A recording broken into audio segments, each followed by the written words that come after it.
into the Tide Talk podcast on the Believe Podcast Network. I'm your host, Stacey Blackwood, joined as always by my good friend Jake Thomas. Jake, what's up, man?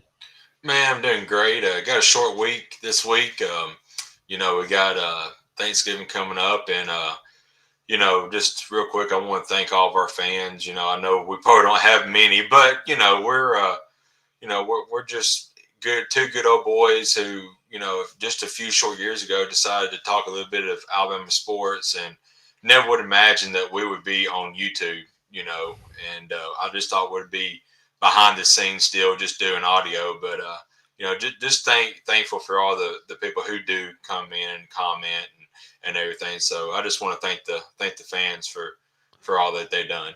That's true. It's the Thanksgiving season, so uh, we're definitely thankful for everybody that has us either watching us or listen to us through the podcast form. We really appreciate it.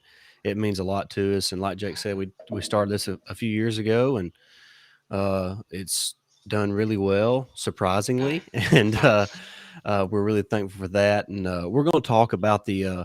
By the way, the chat is open, so jump in the chat. You can kind of see it there on the side of your screen. It'll pop up automatically. Bear with us. This is our first time using a different streaming service, so we're still new to this and still trying to figure it out. So just Cool. watching in Collins, Mississippi. Hey, Uh, Danny.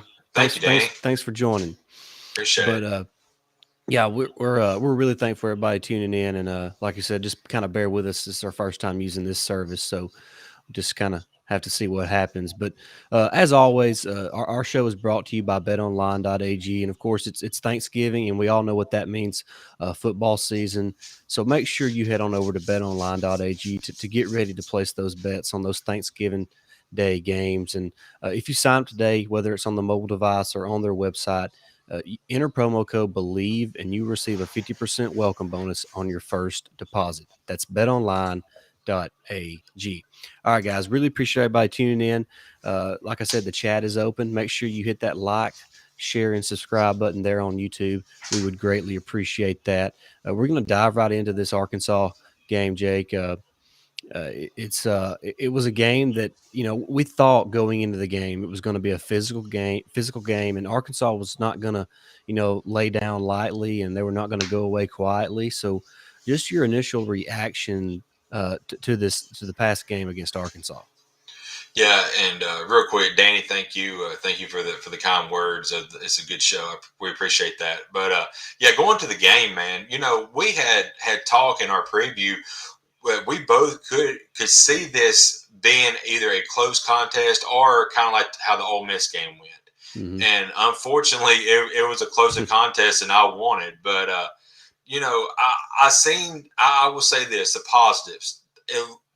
Bill O'Brien had his best play calling game since he's been in Alabama this year, and he called the right plays. What I really enjoyed, or I really glad to see, was they finally put an extra lineman, in the game, which helped tremendously. Now, Damian George still kind of struggled, but a couple of those, it's just young. He just got to get more experience at right tackle. Defensively, Will Anderson's still a beast.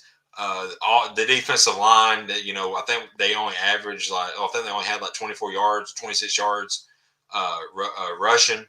But that secondary, it's like Swiss cheese right now. We've got to tighten that up.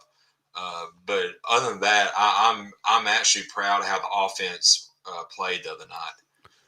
Yeah, I mean, it's hard to really be too critical of the offense. Now, there was moments, we have the penalties there in the red zone that take away touchdowns, and Bryce takes a big time sack that moves us just outside of, field goal range, and we just barely miss a field goal. So there was a lot of points, and Cameron Latou fumbles inside the 5 yard line. So Oh, there was a lot of points left on the field by the offense, despite how well they performed throughout the contest. I would say for 90% of the contest, they were unbelievable. But that 10%, cost the team some points. So offensively, it was a really good performance. You'll take that type of performance, just about each and every week. Of course, Bryce Young breaks the single game passing yards record. Great job by Bryce.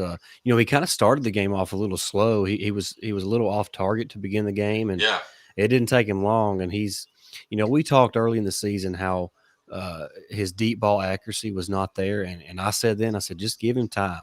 And Jake, Hmm. he is on point now with that deep ball accuracy, and that just adds a dynamic to the offense. So offensively, I'm pretty pleased with where they are at. I agree with you. Bill O'Brien had his best game as far as play calling Hmm. so far this season. So that's a bright side of things. And just talking about the defense real quick, you know, it's crazy.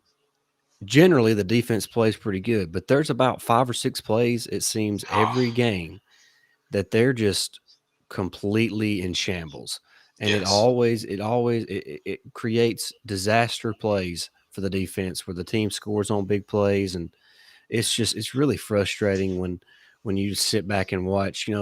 Like Josh Jobe, he's in great position each and every time. He just never plays the ball, and Right. he got pushed off on that one on Burks, and Yeah. and I do want Clear. to point out Burks is an elite football player. I mean, we don't need to forget that he is an elite football player, and will probably be a first round pick, in next year's draft. So it's important to remember that. And Jake giving up another special teams touchdown, just man, that can't happen. I mean, I don't No, know what else to say. It just can't happen. I know, and it. I don't. I want to trust Saban because I mean he is the greatest coach of all time, and he said they had that play. They was prepared for that to happen. And of course they said the ref got in the way, but man, I was just so frustrating. And the special teams of the night. I know it was kind of in late in the second quarter, so I mean it was fixing to go to halftime, but Slade did muff a punt. Yep. And we missed a field goal, which I don't want to put that on Will Rocker because it would have been like a chip shot for him, but we took that like a 20-yard sack that didn't help matter. So I really don't want to blame that on him too bad, but like you said, the defense is it's just frustrating because we know how great this unit can be, and we know how great some of them's been this year. But battle is starting to come around, and I don't want to pick on Joe, but he did get pushed off that one time, but he missed. He tried to what they call Jam. jam at the line of scrimmage and whiff big time, and that's what caused another. Well, You know, and, and but and to your point on that play specifically, Jake, why are we jamming on right, 3rd and 16 I or know, whatever it was? It was third and super long. yeah, Play off a little bit, give him 5 or 6 yards, and make him punt. yeah, So, exactly, and I don't know if that was if that was the specific call on that play for him to jam, or if that was just what he decided to do, or whatever the case was. But yeah, uh, just bad decision making, whether it was by him or by the coaching staff on that play. So I'm with you. That play yeah, really frustrated me, really more than the big play to Burks, when Burks not only was it a delay of game on Arkansas, but he got away with a egregious push off. So uh, yeah, I yeah. mean it's just Job had a frustrating performance against Arkansas. Yeah, and he's going to be fine next. This week. I believe he'll be back. Now, Kool Aid, I thought he'd come in and did really well in his Yeah, absence, but Job, of course, I still think it's going to be the guy. But one thing you talk about frustrations.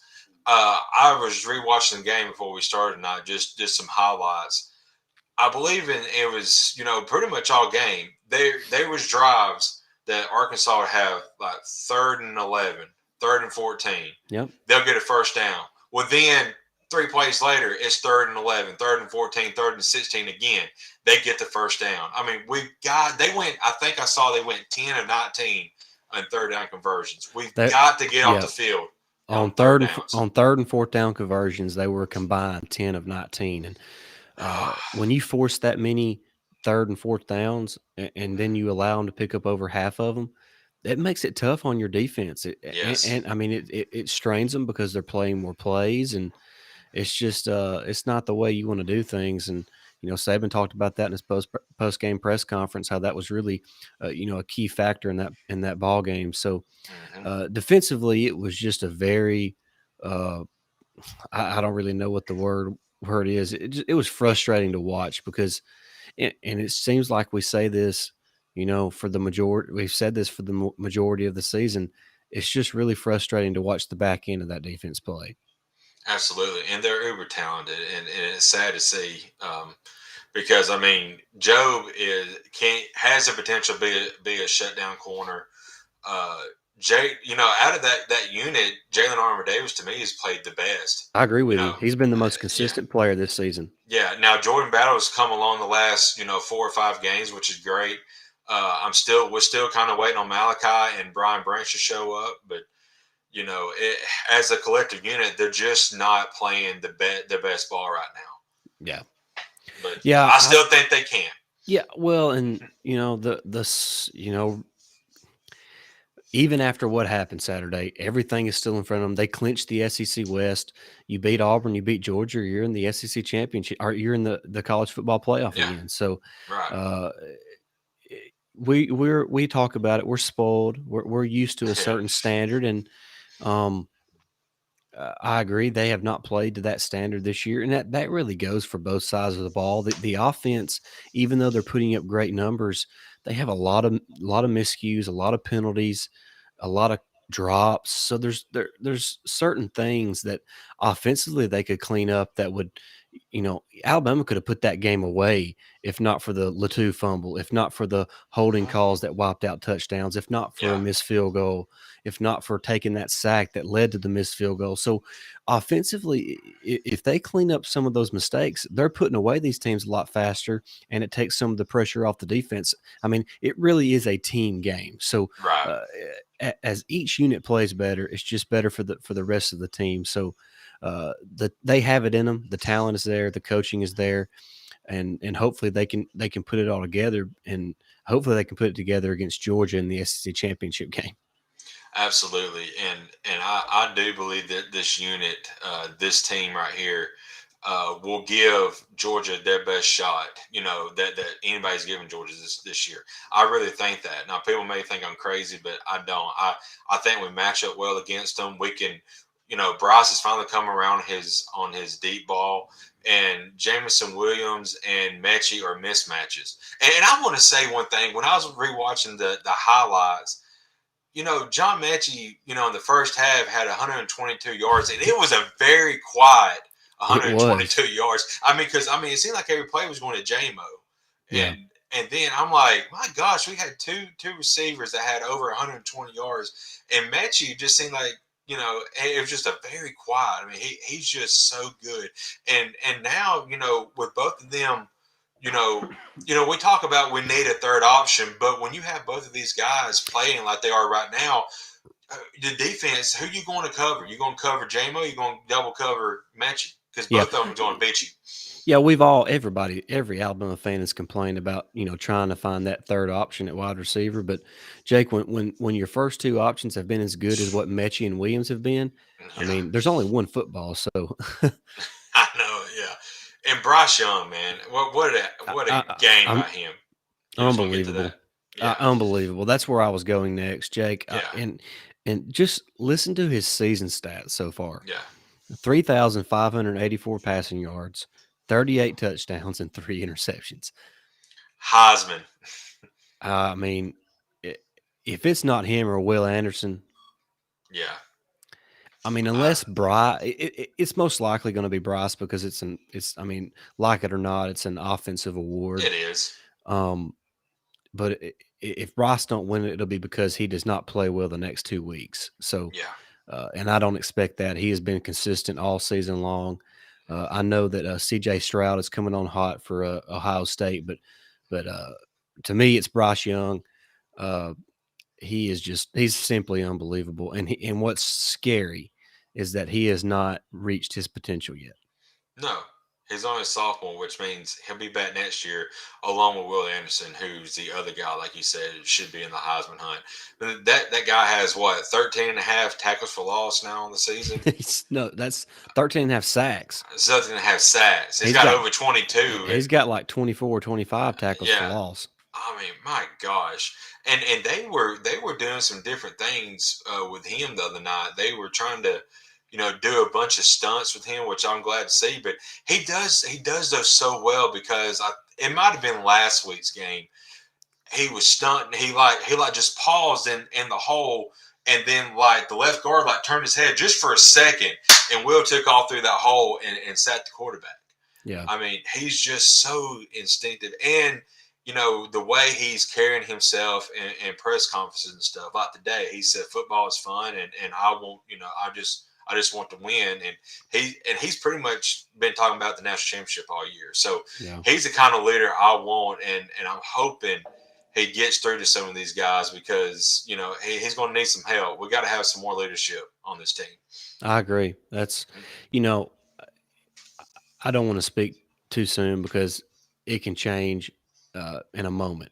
Mm-hmm. But it just doesn't feel like this team has the it factor, whatever the it factor is. It doesn't seem like they have it, and like and it can develop at any moment. I mean, there's Yep. dudes all over that roster.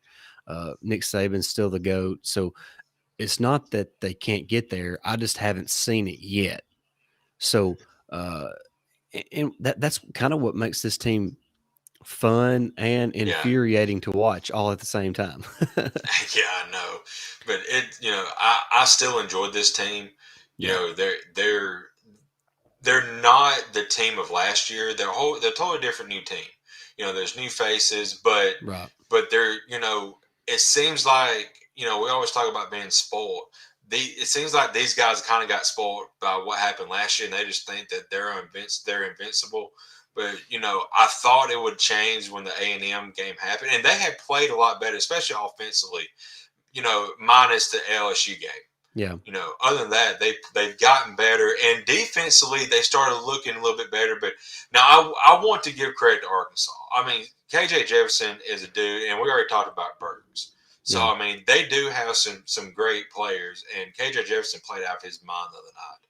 yeah. So He I did, want to give them no credit. doubt. Yeah, Arkansas played a heck of a game, and yeah, we both thought that going in that Arkansas could give Alabama some fits just because hmm of how hard nosed that team is, and how yes, hard they play for Sam Pittman. But and props to Traylon Burks as well, man. That dude, man, he was in pain the entire game, and hmm he was just competing, man. yeah. He's an elite football player, and he's a guy that you would want on your team. So if I was an NFL team, I'd be looking at that dude long and hard with my first pick.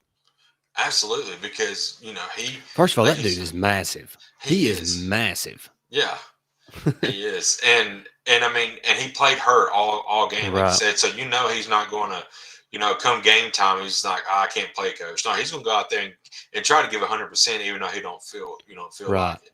Right. But I want to touch on a couple things because yeah, the season's almost winding down. We'll talk crazy. about the Iron Bowl later this week. We just one more regular season game to go, Jake. It's unbelievable. Wow. But Brian Robinson, Jake, he is just 55 yards away from 1,000 yards on the season.